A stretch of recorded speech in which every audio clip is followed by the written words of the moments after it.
En 2007, des scientifiques font une découverte incroyable dans une grotte sous-marine du Yucatan au Mexique. C'est l'un des plus vieux squelettes humains du continent américain et il a 13 000 ans. Mais wesh, je vous ai demandé votre âge à Oh pardon Naya, j'avais pas vu que t'étais réveillée. vous. Mais il est où le respect, sœur? Déjà que je suis morte en tombant dans ce trou à rage, j'avais genre 15 ou 16 ans. C'est vraiment claqué au sol comme mort. Bah oui, donc t'es Keblo en crise d'ado quoi, nickel. Mais tu sais, ta découverte ça a été un apport incroyable pour l'archéologie parce qu'en fait en analysant ton ADN... Allez là, comment je suis trop une influenceuse, je fais des tests ADN et tout. Oui, donc bref, on a pu en conclure que les premiers humains arrivés en Amérique venaient d'Asie, en passant par la Sibérie. En fait, j'avoue, en vrai, t'es un peu une influenceuse de la recherche, ouais. Ouais, mais tu sais, faut nous respecter et nous protéger aussi, hein. Parce qu'ici, au fond de l'eau, c'est sauvage tout ce qui se passe. En 2012, il y a un de mes potes, il avait 11 000 ans, s'il te plaît, il a été enlevé de sa grotte par des pilleurs. Oui, malheureusement, les zones de vestiges subaquatiques sont extrêmement convoitées par les chasseurs de trésors, que ce soit les fonds marins, les grottes, les rivières, etc. Ouais, et puis y a pas que ça, c'est le bazar sous l'eau avec la pêche intensive, comme le chalutage qui racle les fonds, ou les aménagements humains, genre les câbles de communication, et surtout cette pollution qui me fout en l'air mon teint de bébé. De bébés mortes, certes, mais de bébés. Et on parle même pas du bazar que c'est quand les trésors se trouvent dans les eaux internationales. Ah ouais, non, mais c'est hyper wild là-bas, y a aucune règle. Alors, les bateaux ils sont soumis aux lois de leur pays, mais tout ce qui se passe en dessous, en effet, c'est le Far West. C'est pour toutes ces raisons que l'UNESCO a mis en place une convention en 2001 qui vise à protéger le patrimoine culturel subaquatique, et ce notamment grâce à la coopération internationale. Ok, et ça veut dire quoi concrètement? Et bien par exemple en 2018, l'Italie a notifié à l'UNESCO la présence d'une zone à protéger au large de ses côtes au très riche potentiel archéologique,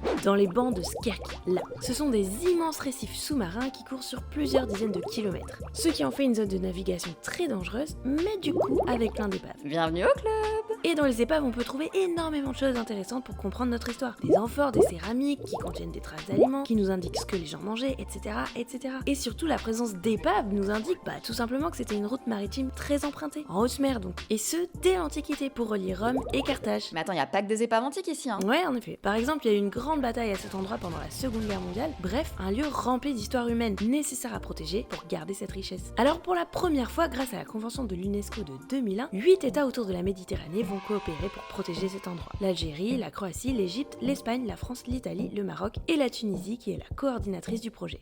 Bah ça me dit toujours pas ce qu'ils vont faire. Ça veut dire prendre des mesures légales et physiques de protection, bien sûr, mais aussi promouvoir la recherche sur le site. La première mission scientifique de prospection devrait commencer à l'automne. Si le Covid est d'accord. Bref, vous aurez compris, il est très important que la coopération internationale soit une réussite dans les bancs de Skerki, car elle montrera l'exemple pour tous les prochains cas à venir. Ouais, et pour plus qu'on se fasse pétard. Bon, ça, vu ta mort, c'est dead, je pense.